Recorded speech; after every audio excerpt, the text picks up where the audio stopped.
tournant judiciaire majeur a été franchi dans la vie politique congolaise. L'Assemblée nationale a autorisé au procureur général près la Cour de cassation de poursuivre le ministre d'État, ministre de la Justice et garde des Sceaux, Constant Moutamba, dans le cadre d'un présumé détournement. Mais quels sont les griefs portés contre le ministre Constant Moutamba? Tout de suite, dans cette émission, Invité 30, qui reçoit pour vous Maître Willy Wenga, qui est avocat au barreau de Kinshasa-Gombe. Maître Willy Wenga, bonjour. Bonjour madame. J'espère que vous allez bien. Un peu fatigué, mais ça va pour vous. En forme, je vous vois très en forme. Ça va. Maître Willy Wenga, nous l'avons dit dès l'entame de notre émission, l'Assemblée nationale a autorisé le procureur général près la Cour de cassation de poursuivre le ministre d'État, ministre de la Justice, Constant Moutamba. Quels sont les griefs qu'on reproche au ministre Moutamba? Madame, merci beaucoup pour la question. Je pense que les griefs sont contenus dans le réquisitoire de monsieur le procureur général de la Cour de cassation. Et à suivre ou à voir les choses, à entendre le rapport de la commission qui a fait lecture de ces réquisitoires-là, on reprocherait à son Excellence monsieur le ministre d'État, il pèserait sur lui une présomption de détournement. Présomption parce que jusque-là, sa culpabilité n'est pas encore établie. Jusque-là, les enquêtes viennent d'être lancées, les enquêtes sont en cours. Et par l'autorisation de l'Assemblée nationale, cette autorisation vient d'être accordée. Et on saura plus, demain mieux qu'aujourd'hui, quels sont les faits retenus réellement à sa charge, dès lors que c'est un dossier qui vient de commencer. Mais c'est le soupçon de détournement qui pèse sur lui. Et pourquoi est-ce que c'est l'Assemblée nationale qui devrait autoriser au procureur général de poursuivre le ministre d'État en charge de la justice? Le ministre d'État, ministre de la Justice et garde des Sceaux est un membre du gouvernement national. Et lorsque vous parcourez les dispositions pertinentes de la Constitution de la République du 18 février 2006, à son article 166, alinéa 2, on dit que tout les poursuites comme l'accusation d'un membre du gouvernement, autre que le Premier ministre, n'est-ce pas, ne peuvent être ouvertes qu'après l'autorisation à la majorité simple de membres composant l'Assemblée nationale. Donc, c'est une exigence constitutionnelle qui reconnaît au ministre national les privilèges de juridiction, c'est-à-dire la Constitution reconnaît au ministre national, aux membres du gouvernement national d'être justiciable devant la Cour de cassation. Et donc, en cas de fait constitutif d'infraction qui pourrait être mis à leur charge, c'est le parquet de la Cour de cassation qui est l'organe de la loi pour poursuivre. Et cet article 166 alinéa 2 est mis en exécution par l'article 83, n'est-ce pas, de la loi relative à la procédure devant la loi organique relative à la procédure devant la Cour de cassation et l'article 106 et 7 du règlement intérieur de l'Assemblée nationale. Donc vous comprendrez que c'est la Constitution qui l'a prévu, la loi l'a consacré et le règlement l'a matérialisé s'agissant de ministres comme justiciables pour le fait de droit commun. Maître, alors si c'était le contraire, si l'Assemblée nationale n'avait pas autorisé, qu'est-ce qui allait suivre? Madame, si l'Assemblée nationale avait refusé d'accorder oui, son autorisation, oui, l'élection s'arrêterait là. Le ministère public serait bloqué. Le procureur général pour la Cour de cassation serait bloqué, à moins qu'il reprenne son réquisitoire en l'étoffant davantage, en présentant autrement les faits pour convaincre l'Assemblée nationale. Parce que l'autorisation que l'Assemblée nationale devrait accorder ou qu'elle a accordée tire sa source de la conviction que se font les députés nationaux, d'abord membres de la commission qui a été instituée à cette fin, puis membres de la plénière, la conviction sur le caractère grave de faits mis à charge des membres du gouvernement. Et donc, s'ils estimaient que le fait n'était pas bien étayé, où le fait mis à la charge par le procureur sur un membre du gouvernement ne revêtait pas un caractère sérieux ou grave, et qu'elle venait ainsi à refuser l'autorisation, l'affaire s'arrêterait là et le procureur serait bloqué. Et d'ailleurs, pour votre information, il y a plusieurs réquisitions, plusieurs réquisitoires qui sont à l'Assemblée nationale et qui n'ont jamais reçu l'approbation de l'Assemblée nationale, et ça a arrêté plusieurs affaires dans lesquelles il y a des autorités gouvernementales ou des députés nationaux qui sont poursuivis. Mais apparemment, l'acquisitoire de Moutamba a été vraiment applaudi par l'Assemblée nationale. Nous avons vu d'abord, quand le président de l'Assemblée nationale avait lu les réquisitoires du procureur général. Et puis hier, nous avons vu comment les députés étaient tous joyeux, étaient tous contents de la poursuite du ministre Constant Moutamba. Est-ce qu'il dérangeait? Je ne suis pas du domaine du sentiment. Je ne suis pas du domaine de l'hypersensibilité psychologique. Je ne suis pas du domaine de l'affectivité. Je suis du domaine du droit. Ce qui m'intéresse, c'est qu'au moins l'Assemblée nationale s'est prononcée sur un réquisitoire à la majorité simple, au-delà de la majorité simple, à l'unanimité, mais au moins, comme vous l'avez annoncé dans votre entame, c'est qu'un pas vient d'être franchi dans la manière dont la justice devrait être considérée par les autres institutions. Il faut reconnaître à l'Assemblée nationale ce sursaut d'orgueil de vouloir rétablir la justice dans ses prérogatives, d'enquêter sur des faits qui causeraient beaucoup de préjudice à notre peuple. Vous voyez un peu? Mais ce qu'il ne faut jamais perdre de vue, c'est que le ministre, quand bien même qu'il pèserait sur lui des soupçons de détournement, il demeure présumé aussi innocent en vertu des principes constitutionnels de la présomption d'innocence. Vous voyez? Donc les attitudes des membres de l'Assemblée nationale n'engagent que eux-mêmes, et c'est le domaine du sentiment, c'est le domaine de la politique qui ne constituent pas mon domaine d'intervention. Oui, maître, mais c'est un peu comme on voit, comment on dit, un Pessibabwa qui n'a qu'à Mboka Soso, et où on voit tout le monde s'est précipité vraiment de s'en approprier. C'était pas facile. Vous l'avez dit là, il y a eu plusieurs poursuites, plusieurs réquisitoires, mais où l'Assemblée nationale, comme mais ça, on ne voit pas de suite. Mais pourquoi seulement celui du ministre Moutamba? En fait, je ne peux pas parler en termes de pourquoi lui, mais je dois parler en termes de il faut quand même qu'il y ait une première fois, une première occasion, où on doit quitter notre torpeur, on doit quitter notre léthargie pour travailler comme il le faut. Et en le disant, c'est pour encourager l'Assemblée nationale à dire oui ou non. Je ne dis pas que je devais encourager l'Assemblée nationale à dire non ou à dire oui, mais à dire oui ou non. Ce qui dérange souvent, c'est lorsque les réquisitoires sont introduits en termes de demande d'autorisation et l'Assemblée nationale ne s'y prononce même pas. L'Assemblée nationale ne le programme même pas. Mais ici, au moins, l'Assemblée nationale a programmé et a traité, comme pour dire qu'il faut arriver à une situation où on doit dire trop c'est trop, cette fois-ci commençons. Et l'Assemblée nationale a commencé.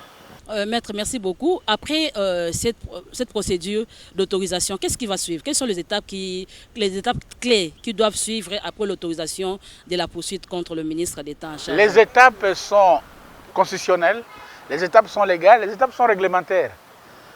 Beaucoup plus légales parce que la loi relative à la procédure devant la Cour de cassation s'est beaucoup étendue là-dessus. Partant de l'article 80 de la loi organique jusqu'à l'article 84, lequel article 84 renvoie aux articles 75 et 79 de la même loi. C'est-à-dire quoi? C'est-à-dire que maintenant que l'autorisation est accordée, le procureur général pour la Cour de cassation va maintenant poursuivre l'instruction, parce que les gens ne doivent pas penser que l'instruction a commencé avec l'autorisation. L'instruction a commencé depuis longtemps. Les enquêtes ont commencé. Et comme me dit très bien l'article 83 de la loi organique, Maintenant que le ministère public, le procureur général de la Cour de cassation, a rassemblé tous les faits, a rassemblé les preuves et a considéré que les faits sont concordants, n'est-ce pas? Il a sollicité l'autorisation. Maintenant que l'autorisation est accordée, cette autorisation aura comme mérite de lui permettre d'auditionner maintenant les ministres, d'inviter les ministres, de lui envoyer un mandat de comparution ou une invitation afin de venir présenter ses moyens de défense devant un magistrat désigné. Le procureur général de la Cour de cassation, ce n'est pas lui l'instructeur.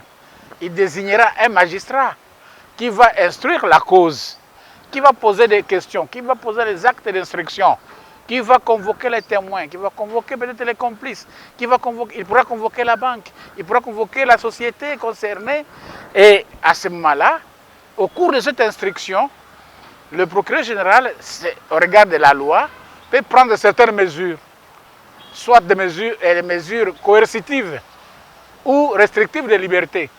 Coercitive, c'est-à-dire, le procureur général, à cette étape, peut interdire, par exemple, à Constant Moutamba de quitter le territoire.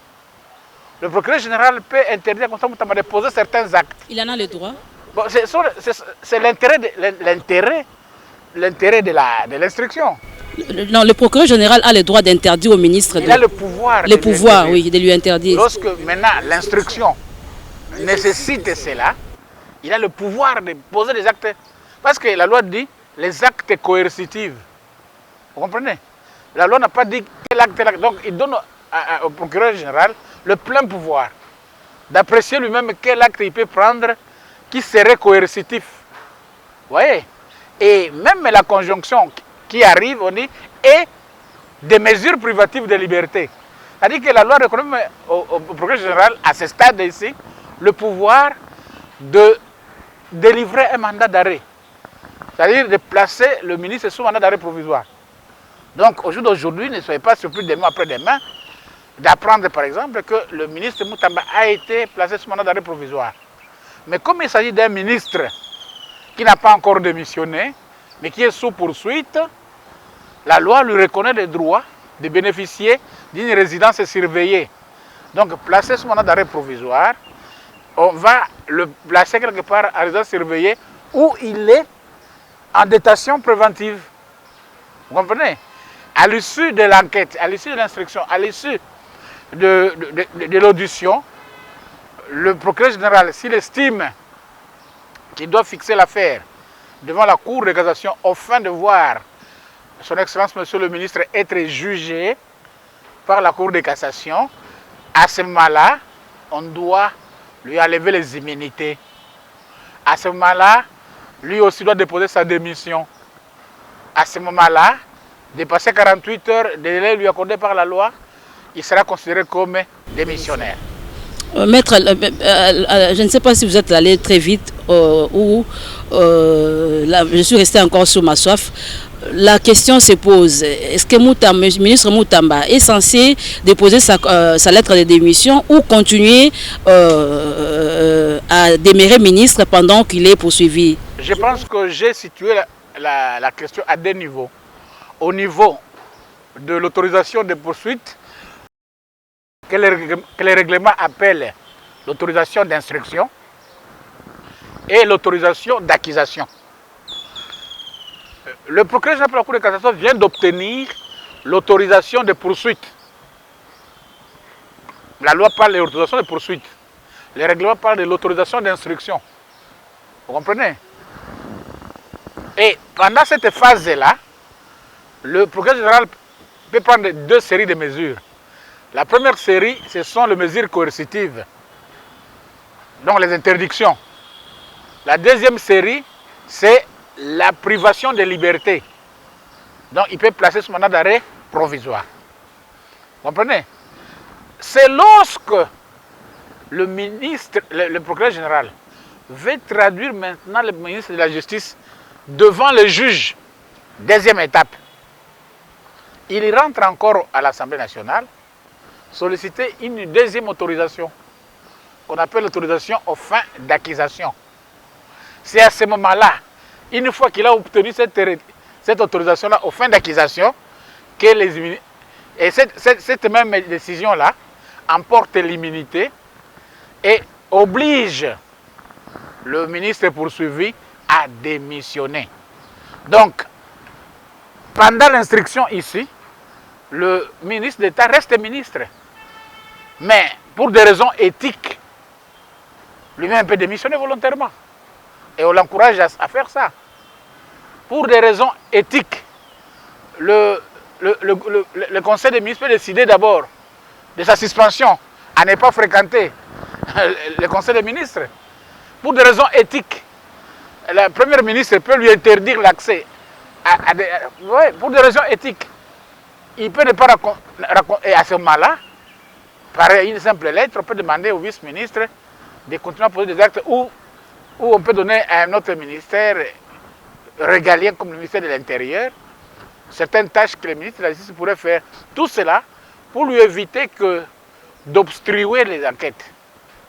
Il ne doit pas obstruer les enquêtes.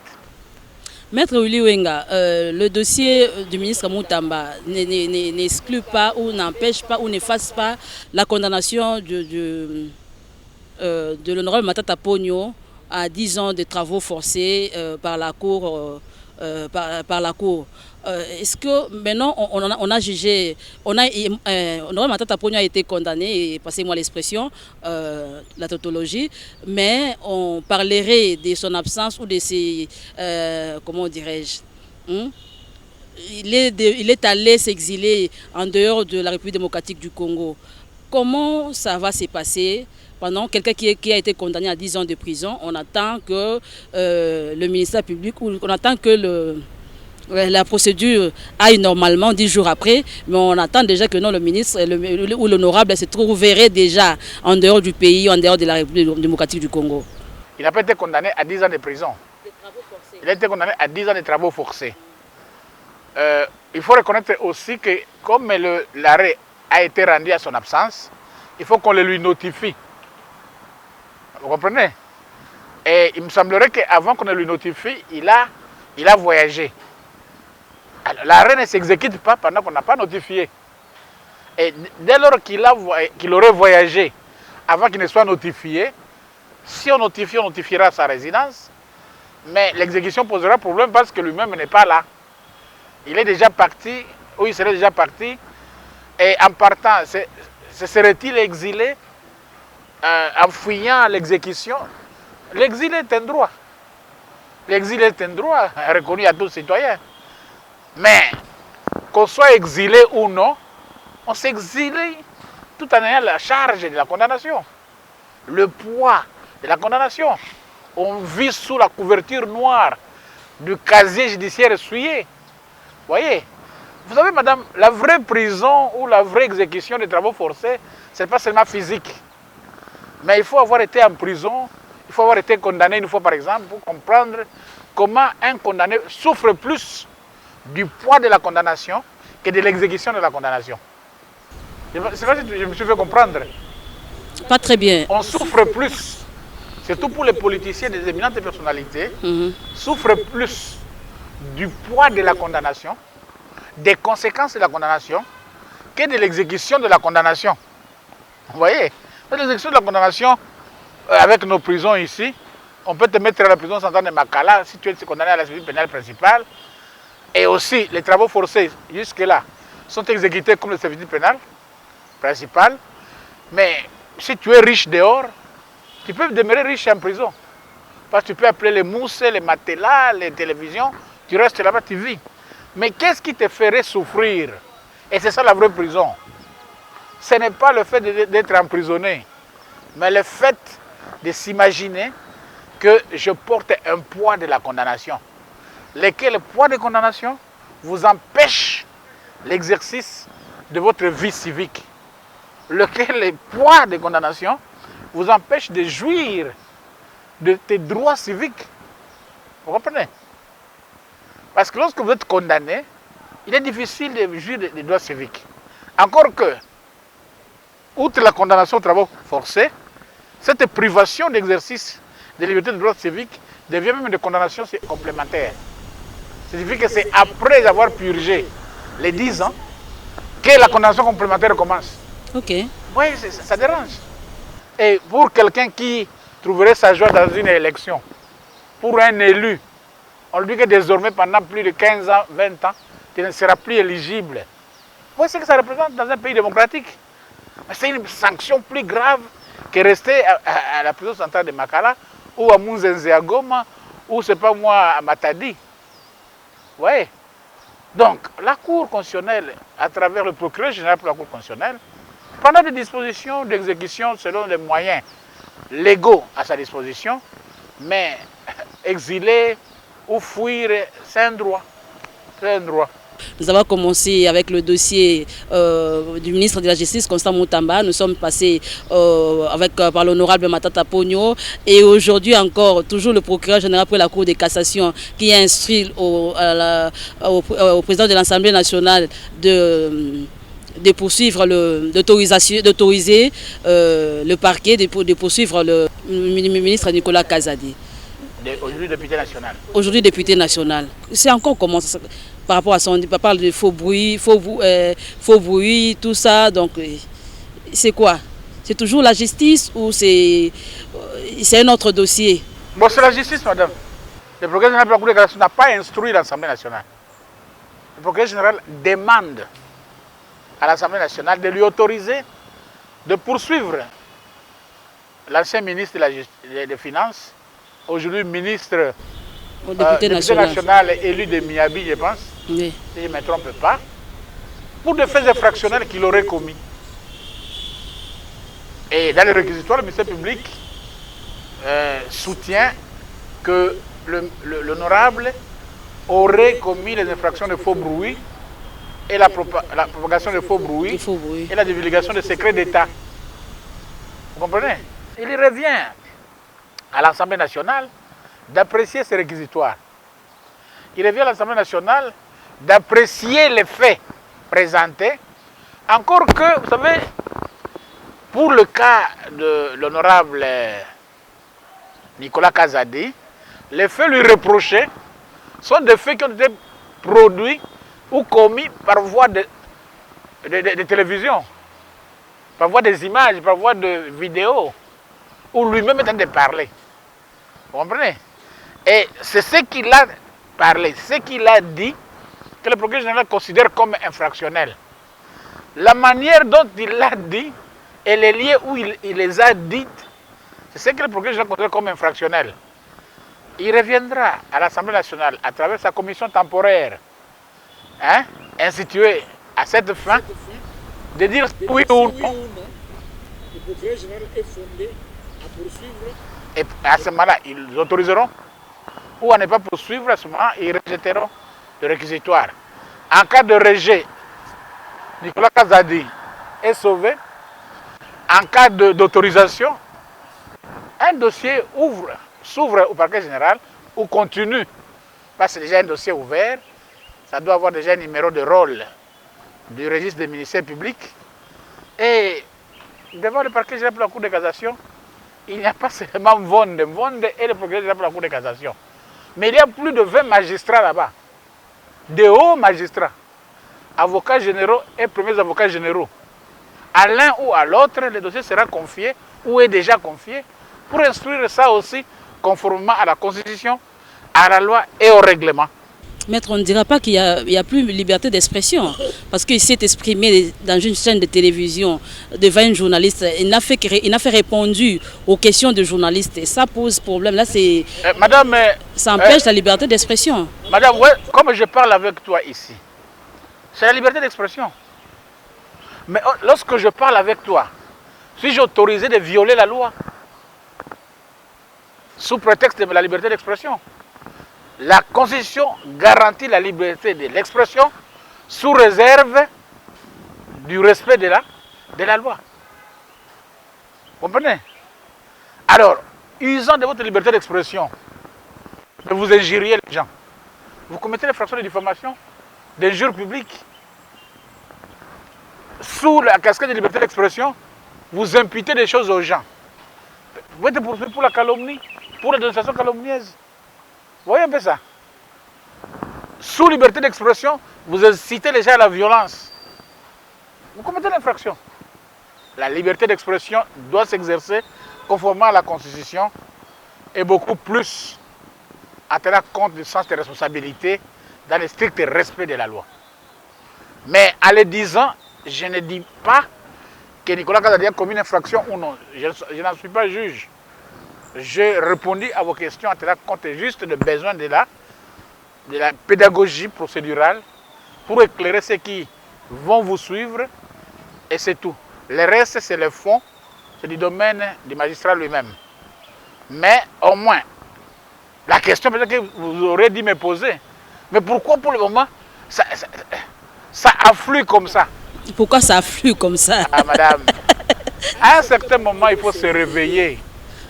Donc, vous avez dit, vous de la presse surtout, que notre justice est malade, que notre justice est ceci. C'était même la question. La on dirait que la justice est en train d'être guérie. Là, la justice est injectée par toutes les critiques, se met debout et dit, oh, voilà, nous lançons. Comme pour vous dire quoi, madame? Si on laisse à la justice de faire son travail, mais les gens vont tomber beaucoup dans le filet. Et voilà pourquoi on a toujours peur de la justice. Voilà pourquoi on ne laisse jamais la justice libre. Vous voyez? Excuse-moi de parler comme si j'ai conclu, alors que tu ne m'as pas encore dit si on a terminé. Non, on n'a pas terminé. C'était juste ça. C'était la question suivante. Aujourd'hui, on va dire que non, la justice est en train d'être guérie. De se réveiller peut-être. De se réveiller. Comme on a dit que la justice était dans le coma, la justice est en train de se réveiller et ça se réveille à plusieurs endroits. La justice s'est réveillée à la Cour constitutionnelle, qui a fait aboutir au moins une procédure qui a commencé depuis 4-5 ans, c'est pas moi. 4 ans. La justice se réveille par telle ou telle décision du Conseil d'État. La justice se réveille par telle ou telle décision de la Cour de cassation. La justice se réveille par telle ou telle procédure du procureur pour la Cour de cassation. Ainsi de suite. Vous voyez? À un certain moment, on a voulu me terroriser le procureur pour la Cour constitutionnelle. Mais il a tenu bon jusqu'à requérir. Vous voyez? On a voulu terroriser à un certain moment le président de la Cour constitutionnelle en lui traitant de tout, en disant même qu'il y aurait des soulèvements au Maniema. Est-ce que vous avez vu un soulèvement au Maniema? Tout le monde a besoin de la justice. Et personne ne peut être utilisé par un citoyen pour chercher par le bruit, par les manifestations, à l'innocenter, là où il a seul le devoir de se défendre sans qu'il ait tambour ni trompette. Vous comprenez? Parce que, comme je dis encore, la rue n'innocente pas. La manifestation publique n'innocente pas. Le fou ne n'innocente pas. On est innocent que soi-même par la preuve qu'on est innocent. Merci. Merci maître. Nous allons lentement et sûrement vers la fin. Maître, toujours dans le sens et sens, pour dire que non, la justice aujourd'hui s'est réveillée, commence à se réveiller dans tel ou tel domaine.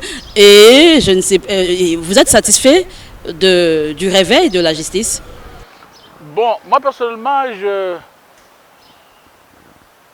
j'ai vécu là-dedans. J'ai vécu dans le monde de la justice. Et j'ai vu cette justice fonctionner. J'aimerais que cette justice reprenne son prestige et qu'on reconnaisse à cette justice-là le pouvoir lui reconnu par les textes fondamentaux. Ici, la Constitution, la loi organique, les lois organiques ainsi que les différents règlements intérieurs de haute juridiction. Moi, étant là-dedans, je n'aimerais pas être avocat en face d'une justice faible ou affaiblie. Non, j'ai besoin d'avoir une justice forte qui élève une nation, en définitive. Parce qu'une justice affaiblie, c'est l'État. Ça n'élève pas une nation. C'était parmi les résolutions des États généraux de la justice. C'était parmi les lignes de recommandation. Si tel est le cas, le père des États généraux pour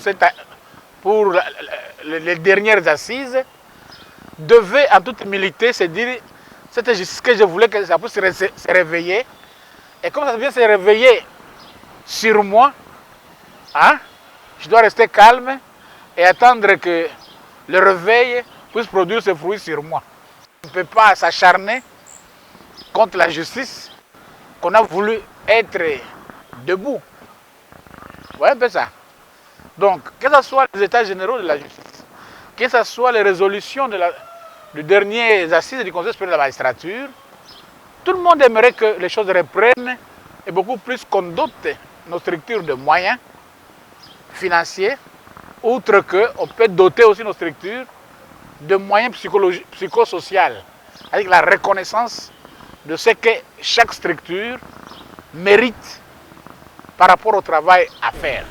Et maître, où en sommes-nous avec les recommandations des assises sur le Conseil supérieur de la magistrature? Bon, le Conseil supérieur de la magistrature est en train de faire la mise en œuvre pratiquement de ces résolutions. Parce que vous savez que parmi ces résolutions, il y a celles qui dépendent du bureau, il y a celles qui dépendent du gouvernement, il y a celles qui dépendent de son Excellence Monsieur le Président de la République. Et à chaque niveau, le bureau du Conseil supérieur de la magistrature, qui est l'organe de gestion du Conseil supérieur de la magistrature, s'attelle pour essayer un peu de finaliser les questions de rotation, les questions de mise en place, les questions de santé, parce qu'ils pensent qu'ils ont même pris dernièrement des contrats avec une société d'assurance de la place. Donc petit à petit, ils sont en train de faire quelque chose pourvu qu'ils soient dotés des moyens nécessaires. C'est le moyen qui fait défaut. Hein. On peut beau prendre des résolutions, mais s'il n'y a pas de moyens, le niveau d'exécution sera toujours à 0,0024. Maître Willy Wenga, merci. Un dernier mot pour aujourd'hui par rapport aux présumés, par rapport aux poursuites de présumés détournements. Qu'est-ce qu'on peut, en résumé, ce qu'on peut retenir? Ce que je peux dire comme dernier mot, c'est un conseil même. Les gens qui nous jugent sont les hommes. Le magistrat, c'est un homme. Le comportement du magistrat dépend toujours de l'attitude de la personne qui comparaît devant lui. C'est ce que m'a appris la profession. Tu te présentes devant le magistrat en arrogant, le juge ou le magistrat sait ce qu'il te réserve. Tu te présentes devant lui en homme humble, il y a un sort pour les humbles. Tu te présentes devant elle en orgueilleux, il y a le sort des orgueilleux. Et le sort des orgueilleux est biblique. N'est-ce pas? L'humilité précède la gloire. L'humilité précède la gloire. Et l'orgueil précède quoi? La chute. Oui. Et selon les informations, tu es évangéliste. Et je pense que c'est la parole de Dieu que tu peux toujours distiller à tous ceux-là qui pensent que par l'orgueil, ils peuvent résoudre les problèmes. Non. Likambo est comme la ka. Bato banso, mais mutu sengili aïba nengenini, c'est likambo nae. Mais Nabomi qui est ici, c'est ça le grand secret. Mais ce n'est pas un compte à rendre. Non, il n'y a pas de compte à rendre, il n'y a pas de... c'est pas moi... Ce sont des activités impersonnelles. Ce sont des activités objectives. Je ne vois pas moi un juge qui va juger parce qu'il va mettre Wenga, non. Le juge, le magistrat, statue sur le fait, sur le pièce. Et si nous avons mis les voies de recours, c'est pour corriger. Si aujourd'hui, Moutamba peut crier à gauche à droite par rapport au parquet général, demain la Cour de cassation corrigera les actes du parquet général parce que la Cour n'est pas tenue de suivre ce que le parquet lui proposera. Vous comprenez? Vous avez suivi le dossier Matata. Le parquet général pour la Cour de constitutionnelle avait proposé 20 ans. La Cour a condamné à combien? C'est le ministère public qui avait demandé 20 ans. J'ai dit le procureur général. Oui. Et puis, avait demandé 20 ans. 20 ans. La Cour a accordé 10 ans. Vous voyez un peu ça? Donc, le juge n'est pas tenu par la position du parquet. À tout niveau, on peut corriger. Mais, au moins, une chose qui a retenu, il n'y a pas question de règlement des comptes. Il faut dépersonnaliser les débats. Vous comprenez? Maître Willy Wenga, merci.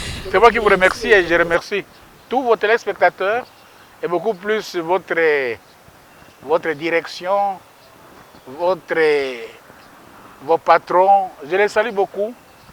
Peut-être que je n'ai pas de choses à vous donner, je n'ai rien, je n'ai jamais détourné, je n'ai rien, mais j'ai ma disponibilité à vous accorder. Toutes les fois que la route ne s'érige pas à l'ennemi entre nous. Lorsque je parle de la route, vous avez compris, les embouteillages. Je vous remercie. Ça me va droit au cœur. Merci. Voilà, fidèles téléspectateurs de Rupture Télévision, à travers l'émission Invité 30, nous sommes à la fin de notre émission qui avait reçu pour vous sur ce plateau Maître Willy Wenga qui nous a reçus. Voilà, je vous retrouve prochainement dans un autre sujet, une autre thématique. Politique. Son jardin, pas judiciaire, c'est politique maintenant. Dans le jardin du centre culturel Boboto. Voilà, dans le jardin du centre culturel Boboto, c'était l'ambiance, hein, vous savez, l'ambiance entre Maître Willy Wenga et nous, voilà. Quant à moi, je vous dis merci à l'équipe technique, je vous retrouve prochainement.